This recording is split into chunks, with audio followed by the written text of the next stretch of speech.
Shalom semuanya, apa kabar hari ini? Kita tahu bahwa hari ini kita masih dalam suasana Pentakosta, hari pencurahan Roh Kudus. Nah, kita sebagai orang percaya, kita selalu mengikuti setiap tahun ibadah pencurahan Roh Kudus. Nah, maka dari itu saudara, saat ini saya mau sharing mengenai pribadi Roh Kudus. Kita harus bisa bagaimana cara kita menghargai Roh Kudus, bagaimana cara kita menyambut Roh Kudus dengan benar. Yang pertama, kita harus menghargai firman Tuhan. Nah, karena kita harus tahu saudara, kita harus ingat bahwa Roh Kudus bukan hanya sekedar roh penolong dan roh penghibur. Bukan hanya itu.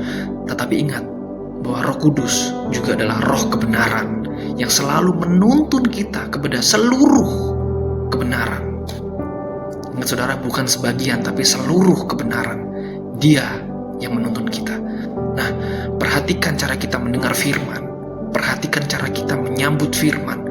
Perhatikan cara kita meresponi firman dalam pengaplikasian hidup kita sehari-hari. Kita harus melakukan itu saudara.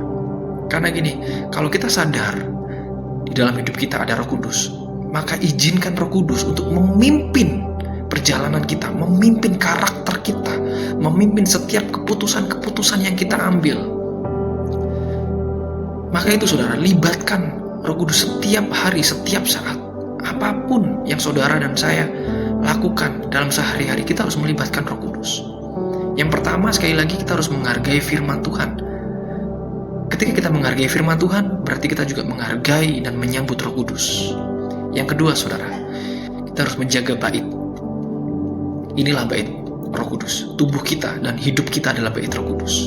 Firman Tuhan mencatat, tubuhmu adalah bait Roh Kudus yang diam dan tinggal.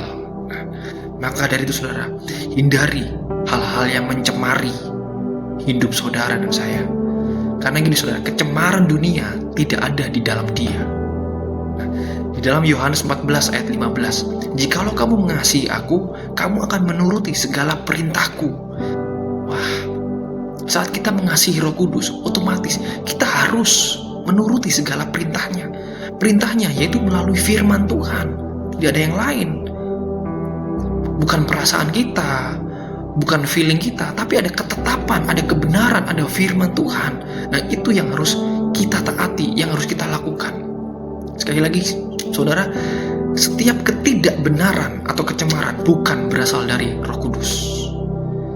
Mari saudara, maju terus dan selamat berjalan bersama Roh Kudus. Tuhan memberkati. Shalom.